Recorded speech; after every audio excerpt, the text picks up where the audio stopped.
नमस्कार विद्यार्थी मित्रांनो, स्वागत आहे पुन्हा एकदा नवीन व्हिडिओमध्ये। तर एक आनंदाची आणि महत्त्वाची बातमी आहे की फूड आणि ड्रग ॲडमिनिस्ट्रेशन म्हणजेच अन्न व औषधी प्रशासन विभाग, महाराष्ट्राचा जो विभाग आहे तर त्यामार्फत आता नवीन भरती जी आहे ती जाहीर करण्यात आलेली आहे।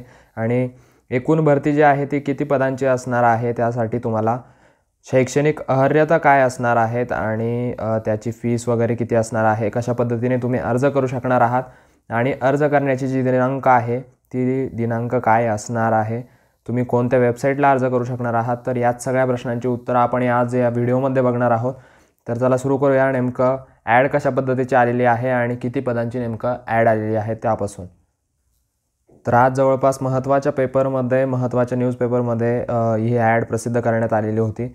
महाराष्ट्र शासन आयुक्त अन्न व औषधी प्रशासन, तर त्यामध्ये आपण बघू शकतो येथे खाली त्यांनी ॲड दिलेले आहे। आयुक्त अन्न प्रशासनातील कार्यकारी प्रयोगशाळांमध्ये मुंबई, नागपूर आणि छत्रपती संभाजीनगर या 3 प्रयोगशाळांमधील विभागातील विश्लेषण रसायनशास्त्रज्ञ गट ब अराजपत्रित पद आहे आणि वरिष्ठ तांत्रिक सहाय्यक हे गट क चं पद आहे।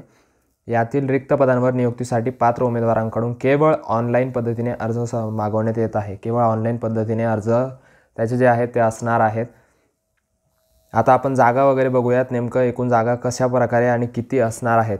तर वरिष्ठ तांत्रिक सहाय्यक जे आहे, जे गट क चं पद आहे, इथे आपण बघू शकतो गट क चं पद आहे वरिष्ठ तांत्रिक सहाय्यक। तर त्याचे एकूण पदं जे असणार आहेत तर ते आहेत एकूण पदे 37 आणि त्यामध्ये प्रत्येक कॅटेगरी वाईज जे आहेत तर ते पदं अशा प्रकारे दिलेले आहेत। एकूण आरक्षित पदे 26 असणार आहेत आणि अराखीव पदे जे आहेत तर ते 11 असणार आहेत। असे एकूण 37 पदे यामध्ये असणार आहेत। आणि याची जी हा जो फोटो आहे किंवा मग हा न्यूजपेपरमधील फोटो जो आहे तर तो आपल्या टेलिग्राम चॅनलला दिलेला आहे। त्यामुळे टेलिग्राम चॅनलला जाऊन तो फोटो तुम्ही बघू शकताय।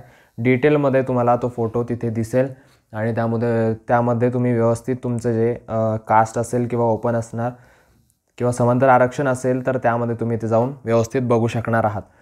तर जास्त डिटेलमध्ये नाही सांगणार आहे। आणि बाकीचं पण एक पोस्ट आहे तर त्याचंसुद्धा आपण बघणार आहोत। तर त्यानंतर विश्लेषण रसायनशास्त्रज्ञ जे आहे गट ब चं अराजपत्रित पद आहे, गट ब चं पद आहे। तर त्यासाठी एकूण पदे जे असणार आहेत तर ते आहेत 19 पदे आणि 19 पदांपैकी एकूण आरक्षित पदे जे आहेत तर ते 13 आहेत आणि अराखीव पदे 6 आहेत। असे 19 पदे जे आहेत तर ते विश्लेषण रसायनशास्त्रज्ञासाठी असणार आहेत। तर आता प्रश्न येतो आपल्यासमोर की याचं नेमकं शैक्षणिक अर्हता कशा प्रकारे असेल, काही त्याला अनुभव असणार आहे का, अनुभव गरजेचा असेल का। आता आपण बघतोय की काही अशा ॲड असतात की त्यांना अनुभव गरजेचा असतो, त्यामुळे अनुभवाची अट फार महत्त्वाची असते। तर तेच आपण बघूया आता अनुभव गरजेचा असेल की नाही आणि शैक्षणिक पात्रता काय असणार आहे या पदांसाठी। तर इथे टिपसुद्धा त्यांनी दिली आहे। भरावयाच्या उपरोक्त संवर्ग पदांचं सामाजिक समांतर आरक्षण तसेच वर नमूद केलेल्या पदसंख्या व आरक्षणामध्ये बदल होण्याची शक्यता त्यांनी सांगितलेली आहे। जागा वाढूसुद्धा शकतात, त्यामुळे फॉर्म भरून ठेवायचा आहे। असं कुठेही म्हणजे कॉम्पिटिशन जास्त आहे किंवा जागा कमी आहेत म्हणून फॉर्म भरायचा नाही, केव्हाही कुठेही कसंही नशीब पलटू शकतं। त्यामुळे फॉर्म जे आहेत ते आपण एलिजिबल असाल तर नक्कीच फॉर्म भरायचा आहे। तर आता आपण शैक्षणिक अर्हतेकडे वळूया सरळ। तर शैक्षणिक अर्हता ज्या असणार आहेत तर त्या असेल विश्लेषण रसायनशास्त्रज्ञ जे गट ब चं अराजपत्रित पद आहे, तर त्यासाठी शैक्षणिक अर्हता असणार आहे जे फार्मसी आहे तर आपली बी फार्मसी झालेलं पाहिजे, डिग्री पाहिजे तुमची, म्हणजेच बी फार्मसी झालेलं पाहिजे किंवा पदव्युत्तर पदवी पाहिजे, म्हणजेच पोस्ट ग्रॅज्युएशन PG पाहिजे केमिस्ट्रीमध्ये किंवा बायोकेमिस्ट्री मध्ये तुमची पदव्युत्तर पदवी असली पाहिजे। यापैकी कोणतेही एक असेल तरी चालणार आहे। किंवा त्यानंतर मान्यताप्राप्त विद्यापीठाची विज्ञान शाखेतील द्वितीय श्रेणीमधील पदवी तुमच्याकडे आवश्यक असणं गरजेचं आहे। आणि त्यानंतर तसं असेल तर तुमच्याकडे औषधी द्रव्य विश्लेषणाचा 18 महिन्यांचा अनुभव जो आहे तर तो गरजेचा असणार आहे। जर फक्त तुमच्याकडे ही अर्हता असेल तरच तुम्हाला अनुभव असणं गरजेचं असणार आहे। जर तुमच्याकडे शैक्षणिक अर्हता ही असेल, तुमचं फार्मसीमधून डिग्री झालेलं असेल किंवा बायोकेमिस्ट्रीमधून PG झालेलं असेल किंवा केमिस्ट्रीमध्ये PG झालेलं असेल तर तुम्हाला अनुभवाची आवश्यकता त्या ठिकाणी असणार नाही आहे.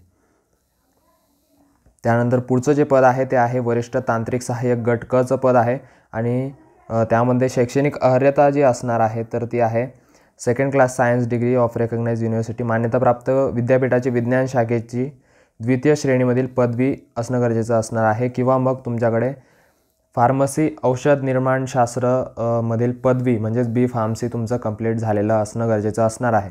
तर या दोन्हीपैकी जी पण तुमची शैक्षणिक अर्हता असेल तर त्यामध्ये तुम्ही फॉर्म भरू शकणार आहात.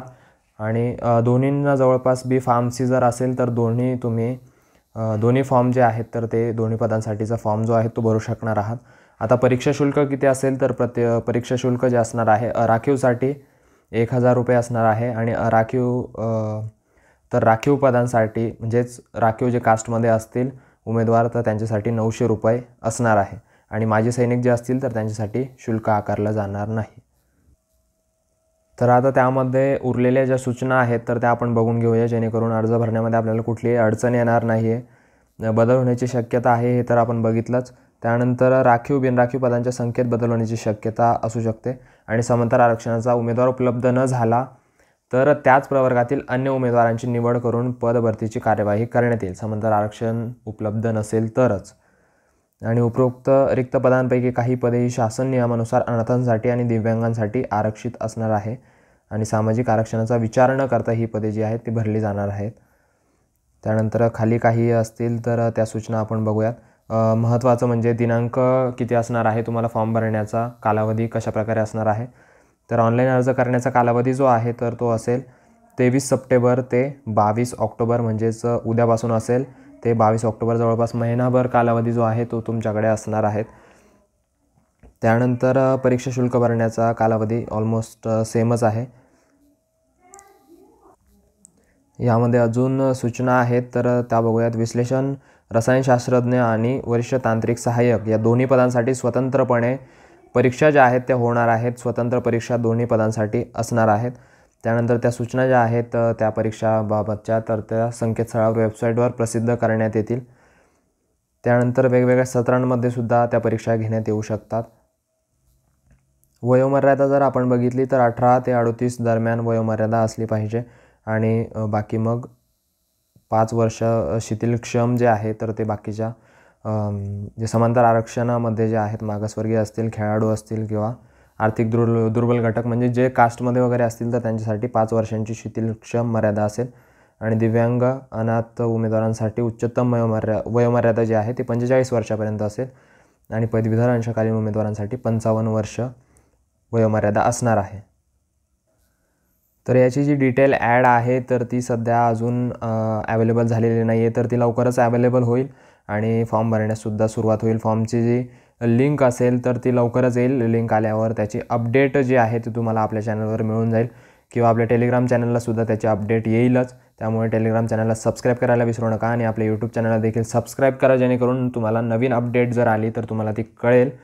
आणि याच्या ज्या सूचना वगैरे असतील तर त्या FDA ची जी वेबसाईट आहे fda.maharashtra.gov.in तर या वेबसाईटवर कळवण्यात येतील आणि त्या सूचना तुम्हाला आपल्या यूट्यूब चॅनल देखील समजतील. त्यामुळे बेल आयकॉन क्लिक करून ठेवा, जेणेकरून नवीन व्हिडिओ तुम्हाला आल्या कळतील. तर याचे काही अपडेट असतील तर ते तुम्हाला नक्की कळवले जातील. त्यामुळे चॅनलला सबस्क्राईब करा आणि व्हिडिओला लाईक करायला विसरू नका, जेणेकरून जास्तीत जास्त मुलांपर्यंत तुमच्या मित्रांपर्यंत हा व्हिडिओ पोहोचेल. तर चला भेटूया अशाच नवीन इन्फॉर्मेटिव्ह व्हिडिओसह. तोपर्यंत काळजी घ्या आणि तुमचे काही प्रश्न असतील तर ते कमेंट सेक्शनमध्ये नक्की कळवा.